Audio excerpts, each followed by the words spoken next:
So I'm at the Royal Botanical Gardens in Edinburgh. Walked along the river to get here, and one of the things I noticed when coming here, which is quite distinct from Kew, is that the garden admission is free, which is really great. It's something that I noticed about Edinburgh, or Scotland in general, is that everything is a little bit more just here than it is in England. So this is the West Gate. It's a really beautiful entrance. A lovely little lodge at the end here. I'm really looking forward to walking around the vegetable and fruit gardens there. That's really what I've come here for, so I don't have to pay any money.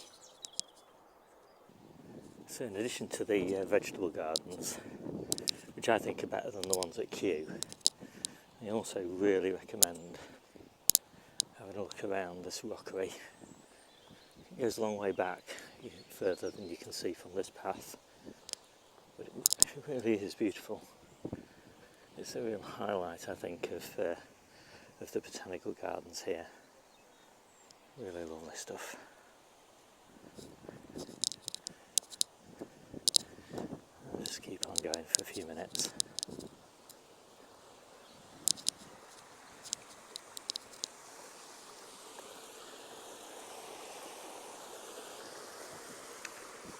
This is my favourite part of this garden by far, apart from the greenhouses and the vegetable gardens, which we'll come to in a minute.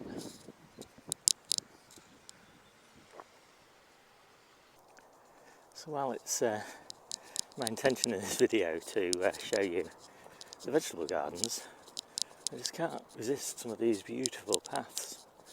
I mean, this is just the right time of year to walk around the garden as a whole.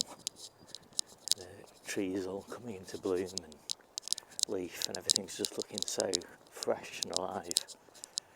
Oh, it's just fantastic. So this is where we entered, and we walked along here. This is the rock garden here, around these paths, around here, around there, past the welcome centre, and we're going up this path here to the vegetable gardens. So, nearly there.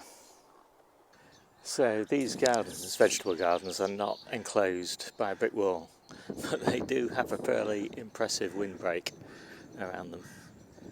This is one heck of a beech hedge. It's incredible. And that's where we're going. So when I came here last year, I was absolutely blown away by the productivity of this polytunnel. But since I've got my own coal frames, it doesn't look anywhere near as impressive. And my coal frames are much further on than this, and they've been producing since February. So it's still a lovely space, and it would be lovely in winter to be in a polytunnel like this. But the coal frames are a cheap and cheerful alternative. What I love about this polytunnel though is the fact that they can roll the sides up or take the sides off, and they just have the mesh, so you get plenty of ventilation. It's really nicely done. It really is a beautiful space. These propagating benches are really nicely stocked up as well.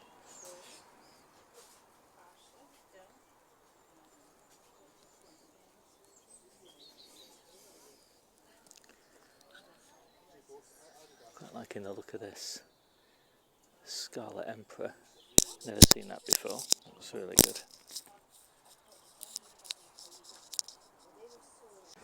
Well, these are the outdoor beds.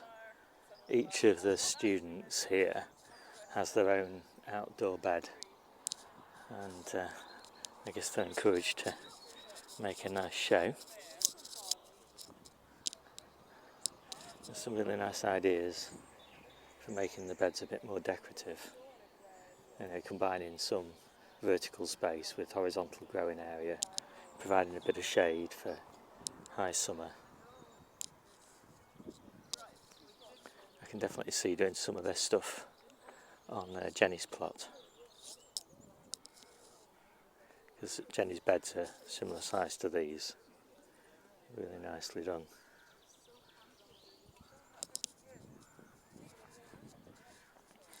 You know, this sort of thing, combining the P frames with the horizontal space in the beds. A really nice idea.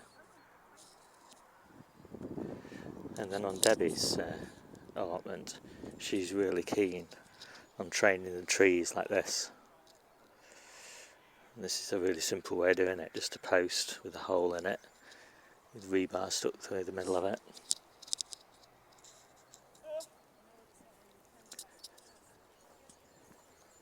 They've done a really neat job in these fruit cages as well. I don't have fruit cages, but I really like the way that they've designed them. I like the way they've got these supports at the end.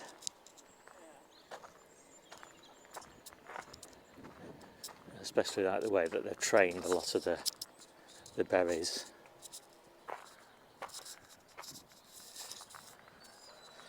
Trained the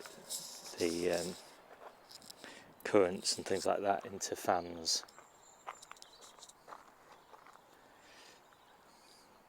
And the red currants here, again trained into fans. All mine are massive bushes and they get really in the way of everything and out of hand, whereas these hard trained fans, really nice and convenient, you know, just work really well as borders.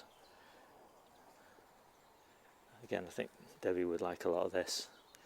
Even gooseberries trained into fans, which I've never seen before.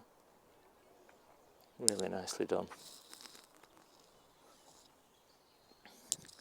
And then of course, more traditionally, all the fanned apple trees. And I'm guessing probably the pear trees as well, done the similar sort of way.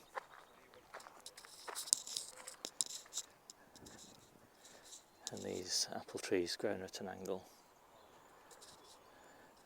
Again, I love these ideas of, you know, the trees and the berries just being partitions rather than dominating the allotment plots.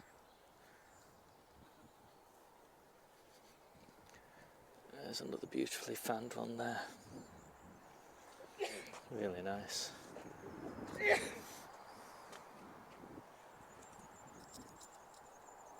And these beds, I think, are children's beds, schools or something like that. And each child, I think, gets their own little bed, which is quite cute, really.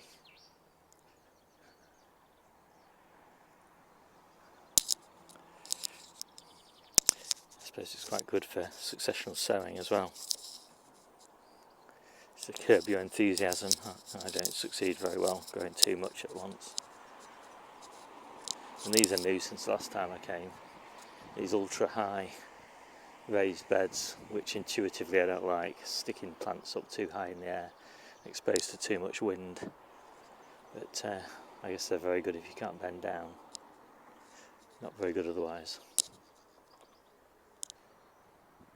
This is something that Debbie really wants to do. Arches. She's really into arches. So on her plot, I should imagine it won't be very long before there's arches like this being built.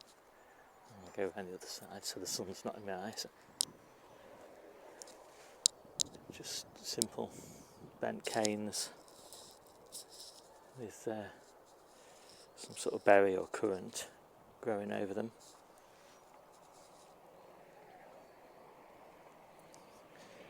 There's a different design here. This one's built from green canes, so I'm assuming that they bend them when they're green and then they dry out into the arched shape.